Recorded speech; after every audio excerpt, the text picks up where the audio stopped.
With so many options, why choose Arizona State University? For me, the only online option was ASU because of the quality. Their faculty was really involved with their students and care about your personal journey. The dedication to my personal development from my professors, that's been extremely valuable to me. Earn your degree from the nation's most innovative university. Online. That's a degree better.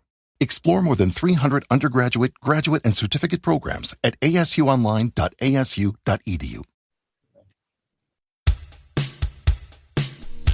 Bienvenidos a Sonidos de Psicología, el podcast del Colegio Oficial de la Psicología de Madrid. Un espacio para entender la psicología y el mundo que nos rodea.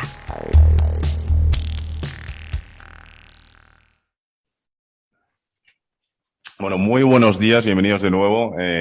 Estamos aquí otra vez en Sonidos de Psicología, un podcast del Colegio Oficial de la Psicología de Madrid. Y, Julio, hemos vuelto con otra entrevista, con, otro campo, ¿no? Como los que solemos traer últimamente. Y hoy creo que nos vamos a sumergir en la neuropsicología, ¿no? Y desde varios puntos de vista. Sí, hola Álvaro, hola a todo el mundo.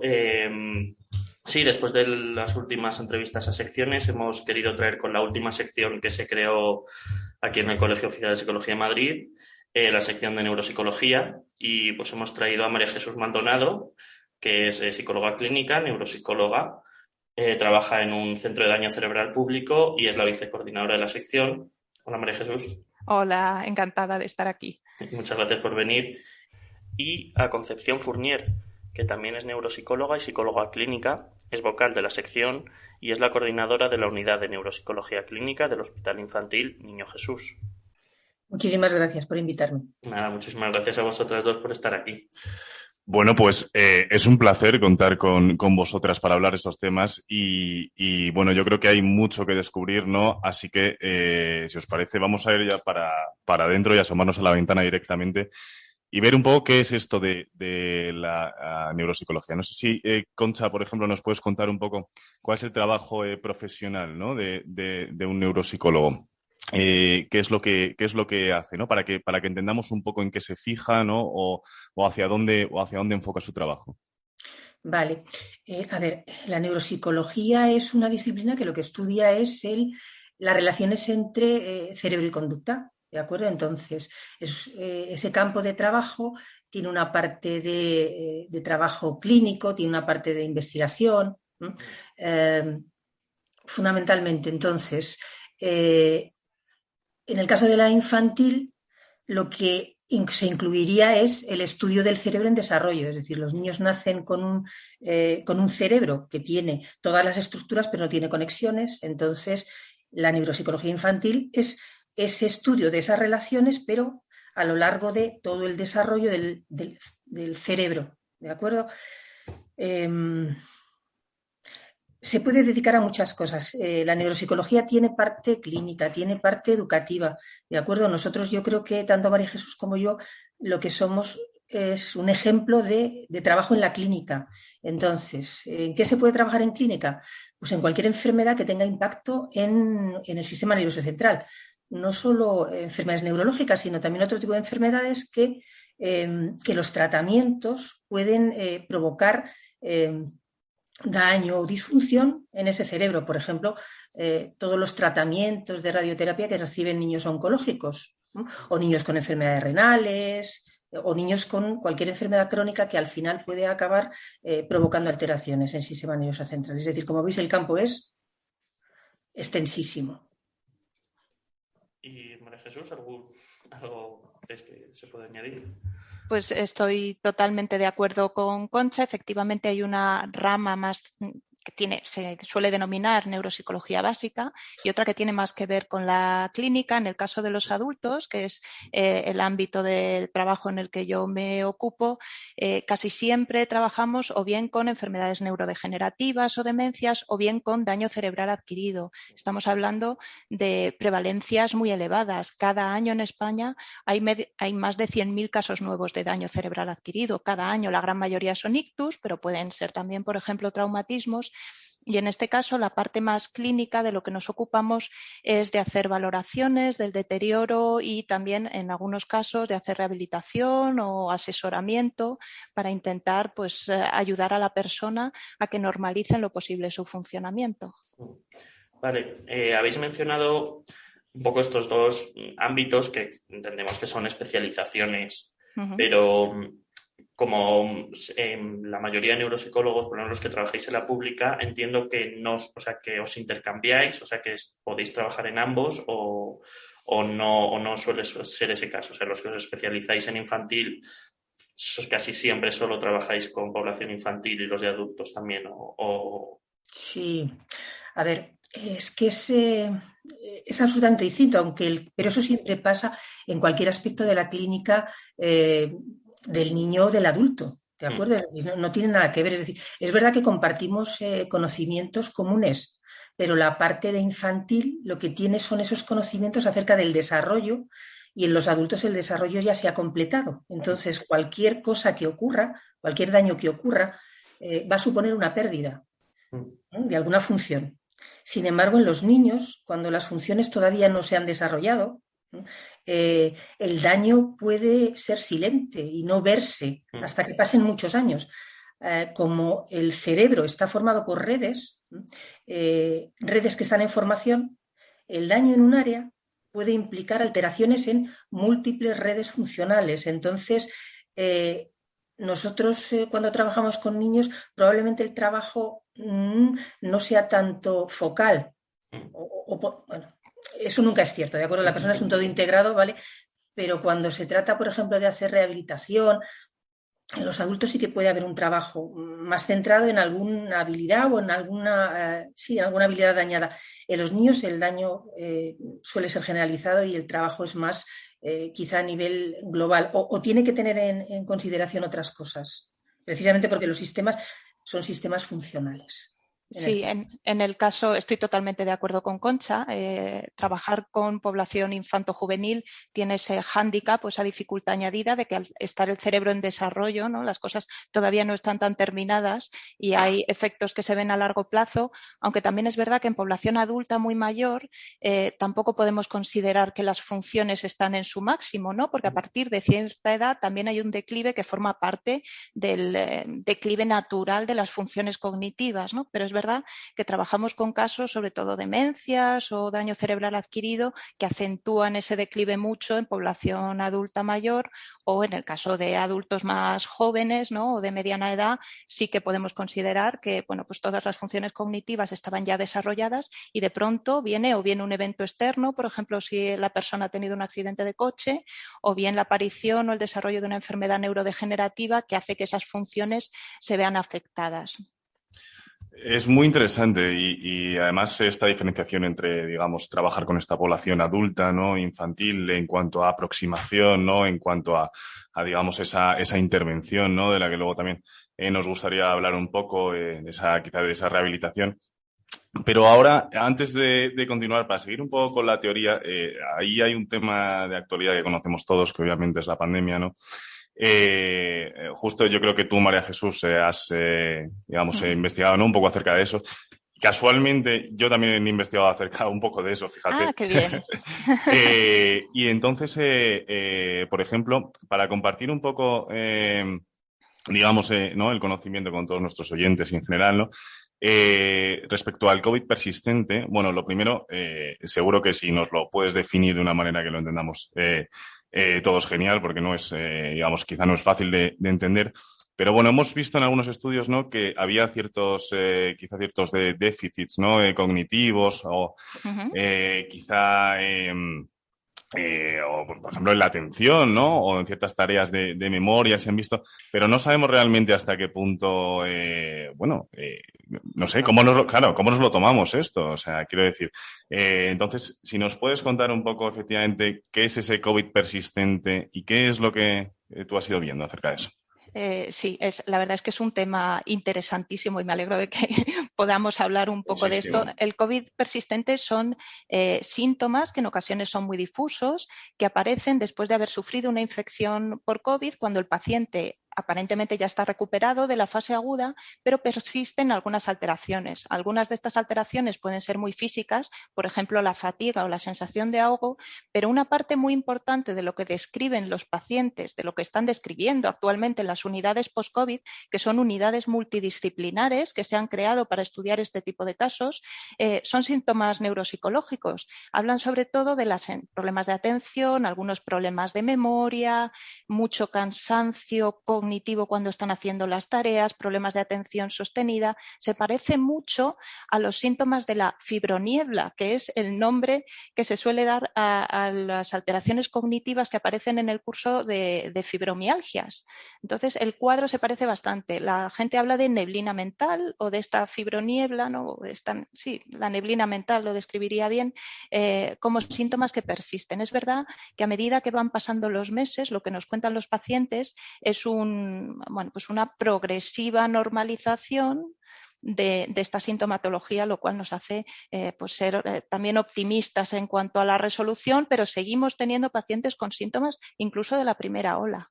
Y pues es muy interesante, María Jesús, y ahora que sabemos un poco acerca de esos síntomas, ¿no?, que se asocian, ¿no?, a este nivel neuropsicológico en cuanto al COVID persistente, ¿alguna hipótesis sobre la causa?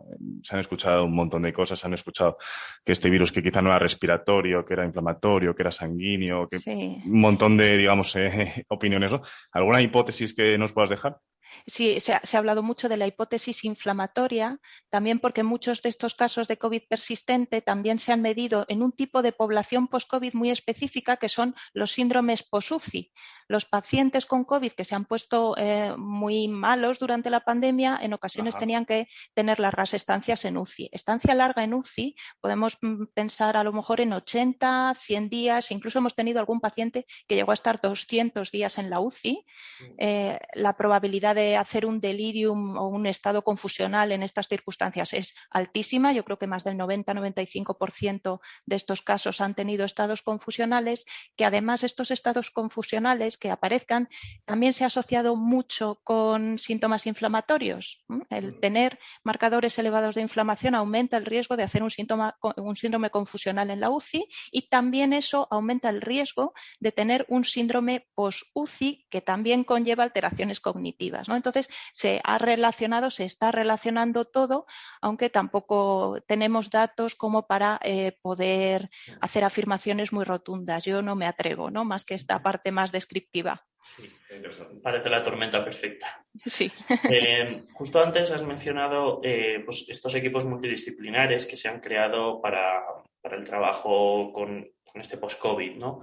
Pero por lo que tenemos entendido, y corregidnos si nos equivocamos, tanto Concha como tú, los neuropsicólogos ya de base están incluidos dentro de un equipo multidisciplinar, ¿no? No solo con la parte más neuro, como puede ser pues los neurocirujanos, los neurólogos o los rehabilitadores, terapeutas ocupacionales o fisios, la verdad es que dependiendo, sino también con la parte más del psicólogo, del neuropsicólogo, ¿no? No sé si con psiquiatras o con psicólogos clínicos puros de clínica, podríamos decir. No sé cómo trabajáis. A ver, somos psicólogos clínicos. Lo que pasa es que nos hemos especializado. Entonces, en el sistema público estamos incorporados en servicios de psiquiatría y psicología clínica, ¿de acuerdo? Entonces, el trabajo del neuropsicólogo ahí es verdad que tiene una parte de trabajar con otros profesionales, neurocirujanos, neurólogos, rehabilitadores, lo que tú has mencionado, también con otros profesionales como fisios, enfermería, logopedia, todo eso, pero también tiene una parte de trabajo en salud mental. Y ahí, sobre todo, lo que suele haber, vamos a ver, hablo en pediatría, luego María Jesús nos hablará de la parte de adultos, lo que se suele pedir al neuropsicólogo clínico es un diagnóstico diferencial.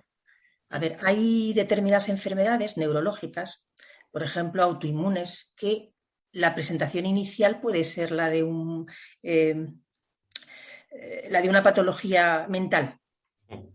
Y sin embargo, el tratamiento va a ser radicalmente distinto. Y ahí la evaluación neuropsicológica sí suele ser de ayuda, porque pueden aparecer determinadas alteraciones que solo son observables si se hace una buena evaluación. ¿De acuerdo? Entonces, el campo de trabajo es extenso e incluye esa parte, no solamente la parte de trabajar con otros profesionales neurólogos o neurocirujanos, sino también con psicólogos clínicos o con psiquiatras. Sí, en la parte de adultos, efectivamente, además de hacer un trabajo en un entorno multidisciplinar, por ejemplo, en la unidad de daño cerebral en la que yo trabajo, hay efectivamente fisioterapeutas, logopedas, médicos rehabilitadores, hay geriatras, ¿no? Pues todos tenemos nuestra voz y nos coordinamos para poder dar una mejor atención al paciente, pero en el área más de psicopatología o de trastorno mental grave, además de diagnósticos diferenciales, incluso se están empezando a proponer intervenciones donde se trabajan aspectos metacognitivos y hay programas de rehabilitación neuropsicológica también para pacientes con alteraciones psicopatológicas graves, ¿no? Pero sí me gustaría también señalar, ¿no?, que Concha y yo estamos hablando desde nuestra perspectiva y desde nuestro ámbito, pero la neuropsicología también es mucho más amplia que esto y hay neuropsicólogos en el ámbito forense, por ejemplo, hay neuropsicólogos trabajando en ámbito más educativo, hay gente trabajando en servicios sociosanitarios. Entonces, bueno, pues nosotros aquí aportamos nuestra perspectiva, pero no es la única, ¿no? Sí, y eso sí que es importante destacarlo. Es decir, que no representamos lo que puede ser la neuropsicología, no sé. Nosotros simplemente somos ejemplos de en qué puede trabajar un neuropsicólogo, ¿de acuerdo? Y quizás seamos ejemplos de cómo se trabaja o cómo se puede trabajar en un ámbito hospitalario, que es en el que nos movemos, ¿de acuerdo? Pero nada más, es decir, solo representamos esa pequeñita parte de lo que puede ser el trabajo del neuropsicólogo en montones de ámbitos. Vale. Muchas gracias por la aclaración, Concha y María Jesús, y ojalá esperamos poder traer más neuropsicólogos, pero creo que ningún profesional debe esperar a representar a toda su profesión. Sobre esto, sobre toda esta multidisciplinaridad, tú, María Jesús, nos habías comentado antes que trabajáis también desde la interconsulta hospitalaria. Uh-huh. Y dado que vosotras trabajáis en hospitales, no sé si, Concha, tú también lo haces, claro. Y nos pareció interesante porque es cierto que cuando hablamos sobre todo con psicólogos clínicos, que son los que más conocemos que trabajan en hospitales, es cierto que siempre se habla, ¿no?, de estos, pues del servicio de salud mental, como un campo muy específico, ¿no? Y no se habla tanto de este trabajo de interconsulta, que quizá lo has mencionado tú antes, Concha, de tú lo has mencionado con la sintomatología que puede tener una enfermedad autoinmune, que al principio puede parecer más una sintomatología psicológica, ¿no? Entonces, ¿cómo funciona esta interconsulta? O sea, ¿hay algunas señales específicas que digan, es mejor llamar al neuropsicólogo antes de...? Sí. A ver, María Jesús seguro que lo cuenta luego en adultos, pero en niños sí. Vamos a ver, en niños cuando aparecen dificultades específicas de aprendizaje que no tienen ninguna explicación. Cuando aparece un trastorno del neurodesarrollo que no tiene una presentación evolutiva. Por ejemplo, todos sabemos lo que es un TDAH, un trastorno por déficit de atención con hiperactividad. Por definición, eso tiene que ser una clínica evolutiva. Tenemos que seguirle la pista desde chiquitín. Si de repente aparece una clínica de ese tipo, que no es evolutiva, es decir, que parece una ruptura entre el comportamiento previo del niño y cómo se comporta ahora, ese sería otro caso como para hacer una interconsulta. Y sobre todo cuando aparecen alteraciones psicopatológicas que son muy abigarradas, ¿no?, y que no obedecen a cuadros clínicos más o menos típicos, también sería otro motivo por el que se consulta. Y en el hospital se funciona así. O sea, quiero decir, los neuropsicólogos en el hospital, yo formo parte de una unidad y somos 4 personas trabajando en ella, en la unidad de neuropsicología. La interconsulta es una de las cosas que más ha aumentado en el tiempo, que más ha crecido en el tiempo, ¿no? Porque puede orientar hacia determinadas cosas, es decir, puede orientar de si la patología puede ser más o puede tener un origen o una vinculación más neurológica, con lo cual puede dar pistas al neurólogo para que haga determinados estudios más extensos de los que inicialmente podría haber pensado. En los niños muy chiquititos, os he hablado del TDAH, pero por ejemplo, en niños muy pequeños en los que empiezan a aparecer rasgos del espectro del autismo que tampoco son evolutivos, también detrás de eso puede haber patología neurodegenerativa. Entonces, la interconsulta es lo que de alguna manera nos pone como sobre aviso, es decir, en el momento en el que hay un paciente en el hospital que tiene características que no son demasiado típicas, al final se hace una interconsulta a la unidad de neuropsicología y acabamos viendo esos pacientes. Y nuestro trabajo yo creo que es positivo, ¿no? Sobre todo porque además se trabaja en equipo, ¿eh? Sí, en el apartado de adultos, efectivamente, también la interconsulta es un buen ejemplo del trabajo de equipo que se hace en los hospitales, ¿no? Donde profesionales muy diferentes participan para intentar dar la mejor atención posible a un paciente. En mi caso, casi siempre me llaman por adulto mayor, es decir, personas de 70, 70 y tantos años. La mayoría han tenido un ictus. A veces resulta muy difícil diferenciar si estamos todavía ante síntomas muy confusionales, si son producto del ictus los síntomas que estamos viendo, si son personas que tenían previamente a lo mejor una alteración psicopatológica y eso está disfrazando los síntomas, o si estamos ante una persona que había iniciado un deterioro cognitivo, ¿no? Hacer el diagnóstico diferencial o intentar estimar la contribución de varios factores a lo que estamos viendo en esta persona, pues resulta complejo, es complicado, a veces hacen falta pues mucho seguimiento, muchas sesiones, no siempre llegamos a una conclusión muy clara, también hay que ver las propias limitaciones, pero podemos ayudar a los equipos de geriatría, de neurología, a intentar filiar estas cosas también para poder asesorar a la familia y que tengan claro qué van a encontrarse al alta en casa, cómo van a poder manejarlo. El asesoramiento a la familia es un aspecto muy importante también de nuestro trabajo. Qué interesante y justo sí, habéis tocado un tema que nos interesa mucho ahora con ese asesoramiento familiar. Bueno, nos queda claro que esa interconsulta es fundamental, ¿no? Tanto por la complejidad, ¿no? De los problemas que os encontráis como para poder realmente comprender y actuar de la mejor manera, ¿no? En ese momento. Hemos hablado un poco del tipo de trabajo, ¿no? Hemos hablado un poco de las funciones, hemos hablado un poco de distintas poblaciones. ¿Nos podéis poner algún ejemplo práctico, por ejemplo, de una intervención? Por ejemplo, tú antes, María Jesús, hablabas de un ejemplo de una rehabilitación, por ejemplo. ¿Cómo se trabaja de manera práctica? Una vez ya hemos diagnosticado, una vez conocemos que un paciente tiene una enfermedad, ¿qué es lo que hacemos? Y también, Concha, si nos puedes también iluminar un poco acerca de cómo también se comunica, ¿no? Eso a la familia y cómo se cuida eso, ¿no? En el ámbito familiar. ¿Cómo se hace comprender un poco eso? Uh-huh. Es complicado, lo sé, pero ¿qué estrategias utilizáis? Bueno, pues en el caso de los adultos, por ejemplo, en la unidad de daño cerebral en la que yo trabajo, lo primero es hacer una valoración del caso para ver qué déficit tenemos, qué alteraciones son las más prominentes. Yo diría que el paso número 1 de nuestro trabajo hablábamos antes de la familia, es la comunicación. Intentar explicarle a la familia y, por supuesto, al propio paciente, que tiene que ser un agente activo en su proceso de recuperación, lo que le sucede y que lo entiendan lo mejor y lo más posible. Porque además que la familia comprenda esto va a ser crucial para que pueda dar un apoyo positivo al paciente, para que fomente su independencia, pero también le ponga los apoyos que necesita.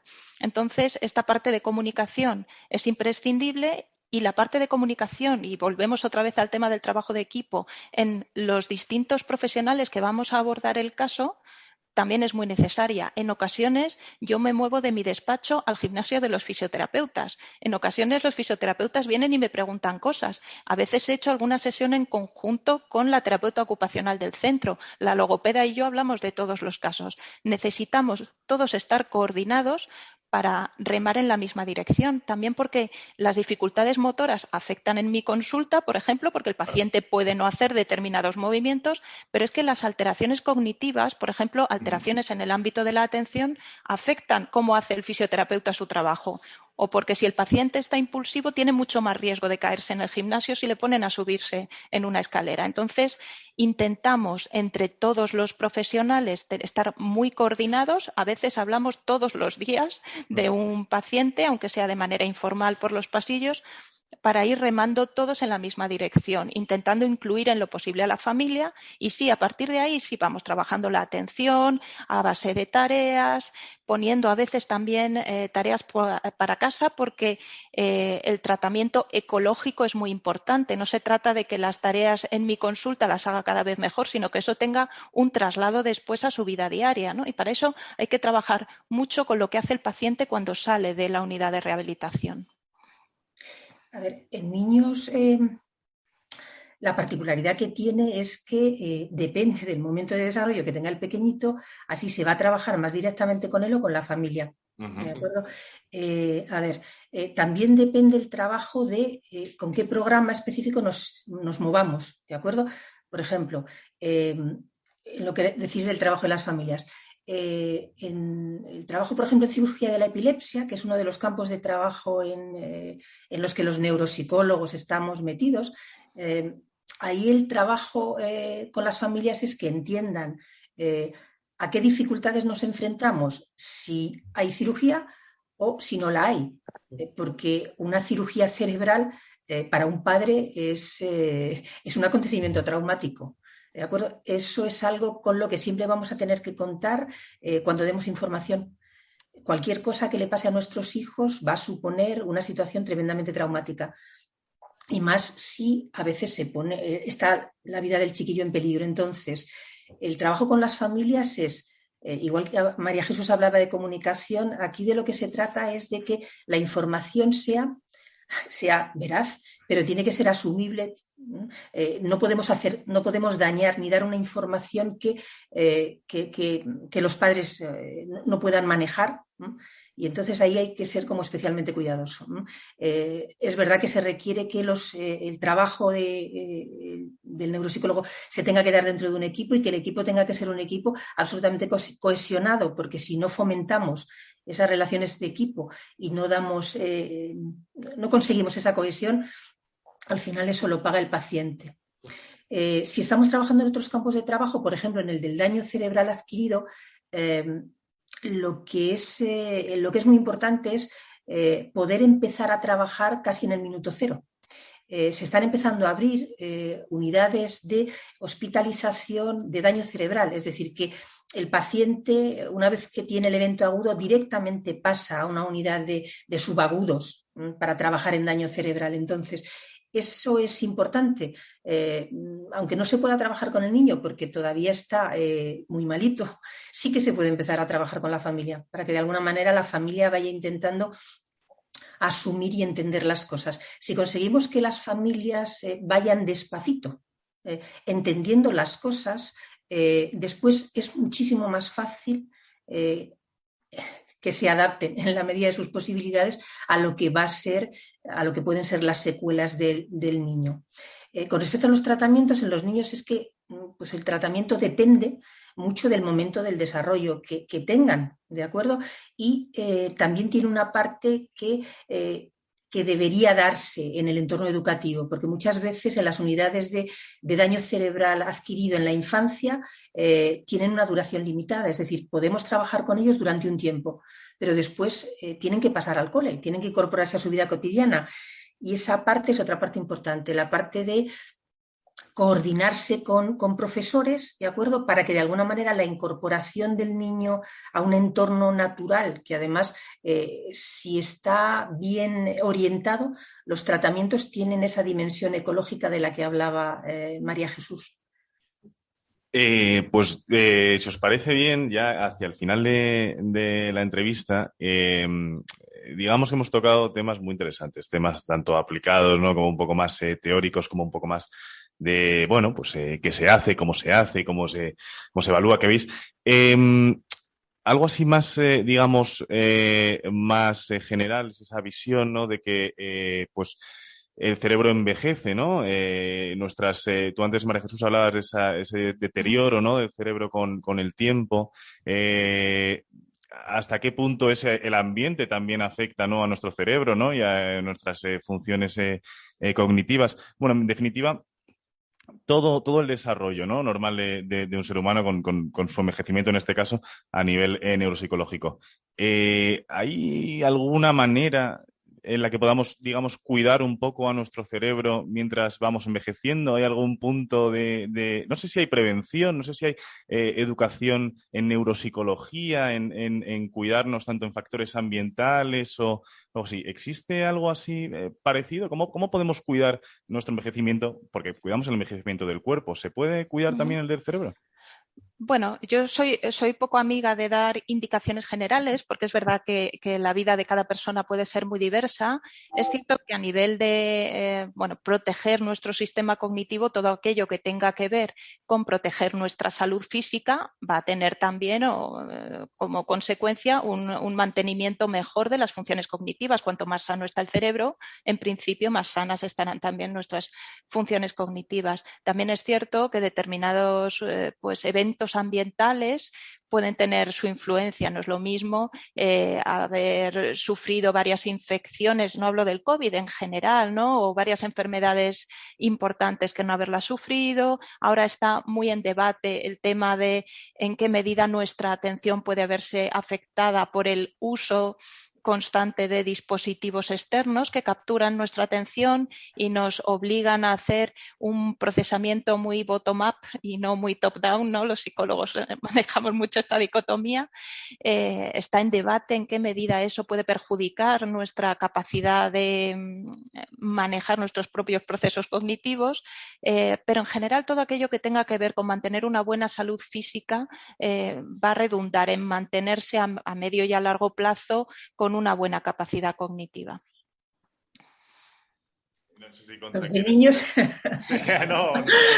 los de niños de envejecimiento entendemos poco, pero a ver, yo creo que lo que sí es importante, además de lo que ha dicho María Jesús de mantenerse físicamente bien, es de tener planes. Es decir, nuestro cerebro tiene un sistema ejecutivo potente, de acuerdo, que es el que quizá nos caracteriza más. Entonces, el hecho de que al envejecer sigamos teniendo proyectos, es decir, que tirando de nuestra biografía y de nuestra memoria sigamos anticipándonos a cosas que puedan pasar en el futuro y haciendo proyectos, yo creo que eso es una buena medida para la salud mental de las personas que todos vamos envejeciendo, y eso yo creo que es junto con el cuidado físico es algo importante. Bueno. Aunque es verdad lo que decía María Jesús, que cada persona, en función de sus características, de su entorno, de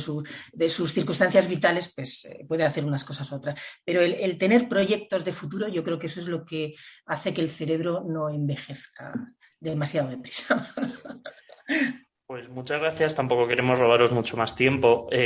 Si hay algún tema que creáis que nos hemos dejado, que os apetezca comentar o que creéis que es importante comentarlo para en este programa quizá un poco más introductorio sobre lo que es la neuropsicología y clínica, en este caso del trabajo en hospitales, por favor, estáis en vuestra casa. Mira, yo solo una cosa. El trabajo de la neuropsicología no es un trabajo, entre comillas, frío. Sí, no nos dedicamos solamente a la evaluación o a la rehabilitación de funciones cognitivas, lo que llamamos funciones cognitivas frías, no. O sea, quiero decir que el cerebro no funciona así, el cerebro funciona integrado como un todo, ¿de acuerdo? Las emociones determinan comportamientos, entonces el cuidado que tiene que dar un neuropsicólogo tiene que ser un cuidado integral y prestar atención, sobre todo en los niños, al desarrollo de funciones frías, ¿de acuerdo? Atención, memoria, razonamiento, percepción, pero también a todo lo que tenga que ver con lo socioemocional. Y en eso, sobre todo en la infancia, que los niños están en un entorno, pues ese cuidado incluye a las familias y pues a veces a los hermanos y a veces al cole. Entonces, el cuidado tiene que ser el mismo o reflejar la propia estructura que tiene el cerebro. Y es una estructura donde tienen peso funciones cognitivas superiores, pero también tienen peso todo lo que tiene que ver con lo socioemocional. Y ese cuidado también es importante. Qué bueno, Concha, ese consejo, y nos lo llevamos a casa. No sé si María Jesús, ¿quieres acabar con algo? Bueno, después de esto que ha dicho Concha, creo que nada que añadir. Está perfecto. De todas maneras, nos quedamos con este último consejo de este cuidado socioemocional que decía Concha. También nos quedamos con aquello de cuidar el cuerpo, ¿no? Y hacer planes, mantenerse activo, ¿no? También a nivel cerebral. Como, digamos, pequeños consejos también que nos llevamos con esa importancia, ¿no? De la interconsulta y bueno, y también todas las diferencias que nos habéis contado acerca de cómo se trabaja con población infantil y con población adulta. Y hoy hemos conocido un poquito más acerca de la neuropsicología. Os agradecemos mucho que hayáis venido hoy con nosotros a La Ventana y con todos los que nos están escuchando para conocer un poco más de esta disciplina, ¿no? De la psicología y en especial de la neuropsicología. Y bueno, pues nos habéis abierto una ventana en este caso que ojalá podamos volver a abrir pronto. Así que nada, muchas gracias, María José Maldonado y Concha Fourier, neuropsicólogas. Pues muchas gracias por asistir. Gracias a vosotros por Muchísimas invitarnos. gracias, sí. Ha sido muy agradable. Esperamos que hayas disfrutado de nuestro podcast. Puedes acceder a todos los contenidos a través de iVoox, Spotify, Apple Podcast, Google Podcast, canal YouTube y en la web del Colegio Oficial de la Psicología de Madrid. Te esperamos en el próximo episodio de Sonidos de Psicología. Every lottery ticket purchase keeps education in our state moving forward. In fact, the lottery has raised more than $200 million for state school buses to get our students to school safely every day. Then, the lottery helps those students go even further in their education by funding the Life, Hope, and Palmetto Fellow Scholarships. So remember, when you play the lottery, you're keeping South Carolina students on the road to success. Learn more at sceducationlottery.com/betteryou.